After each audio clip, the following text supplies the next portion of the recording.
Please come on stage, and a big applause for Henry Lewin. Hi, Henry. Hi, Connie. So he came all the way from Guatemala. Yeah. And yeah, so why did you change your life so drastically? Well, that's basically what I want to share with all of you. So just to start, I don't know how many of you know what Guatemala is, but we have a quick video we're going to show you.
So yeah, I was lucky enough to be born in this country.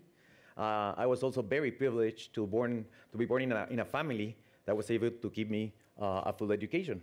So after graduating from the university, I found the job I always wanted, working for a multinational corporation. So I started climbing the corporate ladder, and a few years later, I was part of that elite group in the multinational corporations, being an expat. So I was working abroad, and I started making a lot of trips, not only business trips, but also personal trips that I always wanted to make. So I went, all these exotic places. And you can understand whenever you're traveling, most of these trips were 2, 3, even 4 months at a time, and by myself. So you start making a lot of talking to yourself and getting to know yourself. And I started asking questions like, why am I doing what I'm doing? Why am I working for this corporation? And yeah, I'm showing you the best part, but the day-to-day job was not that fulfilling. It was very stressful. So I decided to think, what is my motivation for working for this corporation? And it was basically money. So I said, okay, why, if I'm getting more money, and society has always told us, the more money you have, the happier you will be, why am I not being that more happy if I'm getting more money? So I started making a mental exercise, and I said, what if I have all that money that I'm working for right now? What would I change in my life if I have right now $1 million in my account, $10 million in my account? And I couldn't answer that question. To make myself happier, I couldn't answer that question. So I said, what if I calculate my own equation? So I said, what if I find something that I really like to do? If I like doing it, I'm going to do it good. If I do it good, then I would add value or fulfill a need. And whenever you add value or fulfill a need, money will come. But not as a goal, but as a result of doing something I like. So I quit my job. Obviously, you can understand how many people told me I was crazy for quitting that job. I went back to Guatemala and said, I want to prove that equation.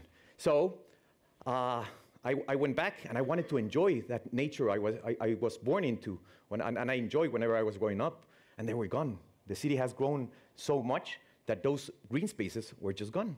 So then I came into this place. It was eroded, mistreated, but then it was very close to the city and with this amazing view, and I said, what if I turn it into a park? So that's what I started to do.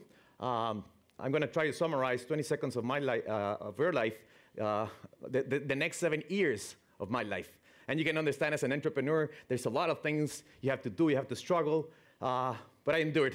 And 7 years later, after going to that place, in 2014, we were able to open the park. So it was a 40-acre park, very close to the city. We had walking trails, horseback riding trails, a small restaurant, and it was going good. But here's where the magic started. In 2015, I met Connie and Daniel.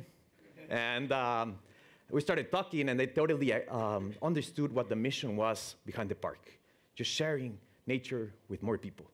So whenever they learned that I was renting the place, they asked me, what do you mean we're renting it? It's not yours? The land is not yours? I'm like, no. Do you need help to buy it? I'm like, okay.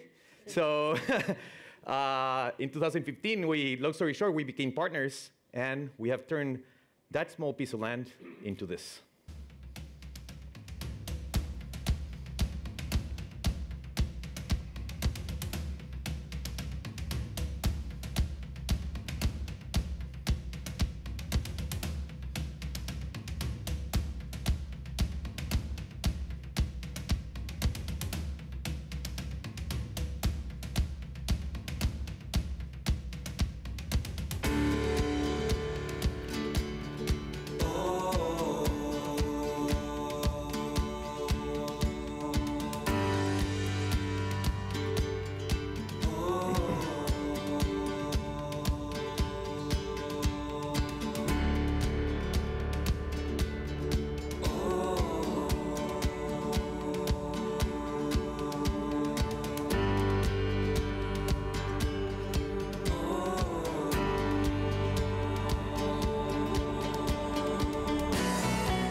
So yeah, there goes like 10 years of my life.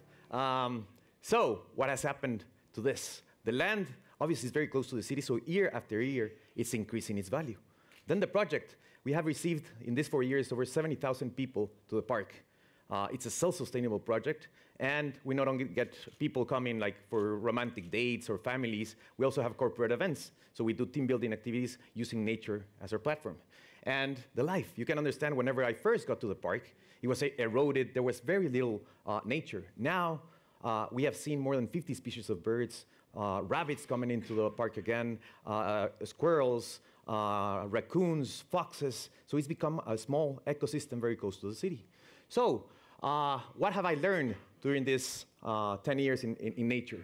Got a lot of good things, like nature is very perfect, but a lot of bad things. And what are the bad things I've learned is that we have probably forgotten that we have a relationship with nature. Why? That's what I've been trying to understand. Why have we forgotten about that we are not owners of nature? We regretfully are just living like we can own nature. We can finish the one we have, and then we can go back to buy another one, and that's not it. So what has happened? In the developing countries, people used to want to go to the city. They have more chances to survive. So the green spaces are gone. So kids are now living without having contact with nature. So how can you respect someone, something that you don't enjoy or haven't appreciated? We have kids that have come to the park, they've never been in nature before. So this is what we want to change, and we want to show them that nature is not a destination, nature is our home. So we need to reconnect with them. So this is what I want to ask you. Can you remember of just one memory from your childhood, whenever you were growing up, living in harmony and enjoying nature? I'm pretty sure all of you can. Now, can you skip that one? Can you skip that one? Most of these kids in these countries haven't had that memory you have right now in your head.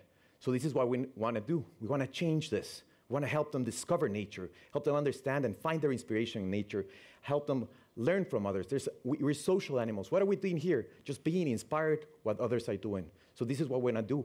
Show them that in Guatemala and around the world, there's a lot of things going on trying to live in harmony with nature. And then for them to make greener choices and to live more in harmony with nature. So this is what we want to do. We need a natural site for that. We already have it. We need outdoor experiences. We need exhibits to show what other things are doing and showing them that there's another way of living in this world. So this is where Symbiotic comes into place. It's an educational platform we're developing right now with professors, biologists, psychologists, to make Green Rush an educational center where they can only not come to enjoy, but to learn about our relationship with nature. So you can understand our goal for 2020 is to bring 20,000 kids a year to this program. Why 20,000? Well, I can only give that many speeches a day, but what happens if we include all that educational platform into a technological system? We can bring this and turn any green park in the world into an educational center. And this is our goal. So this is where I want to clarify this. I'm not giving you this speech as a Guatemalan. I'm trying to give this speech as a resident of this world. We are all connected, and we sometimes forget that. We sometimes forget that in nature there are no frontiers, and whatever happens in Guatemala does affect you. The air that we breathe is the same. The water that we drink is the same. We are all connected, and this is something I want to share. You can understand how my life has changed during these past 10 years. I've learned to enjoy the simple things of life, and you might be asking what happened to that equation. You can understand it. Hopefully by now, I'm happy doing what I'm doing. For you to know, during these 4 years, we haven't done any investment in marketing or advertising. Everything has been word of mouth. So money has been coming. But now money is not even a result. We have more resources to do more of that. That makes you happy. So this is where I want to invite all of you to think about these three things. These are the three ways we are generating value. First, the personal value. We're happy doing whatever we're doing. The economical value, we are making a self-sustainable project. We have discovered this model, and the land is increasing its value. And then the transcendent value. We're trying to leave this world a bit better. So what I want to ask you is, can you imagine if all the companies represented here will have these three values embedded in their core values? What would the world be? So I want to ask you, probably you have some ideas. You want to make donations to us. You can go into that site. Or you can even send us some advices. And there might be some of you that might be thinking, well, I can probably use part of my resources into that. Well, welcome. You can contact Connie, you can contact Daniel. And we are, as we speak, negotiating a lot of land at a very low cost in these emerging markets that we're going to turn into more parks, bring more people over to enjoy nature, bring that symbiotic system into all those parks and to every park in the world. That's the goal. That's the dream. So thank you very much for this. 12. Okay.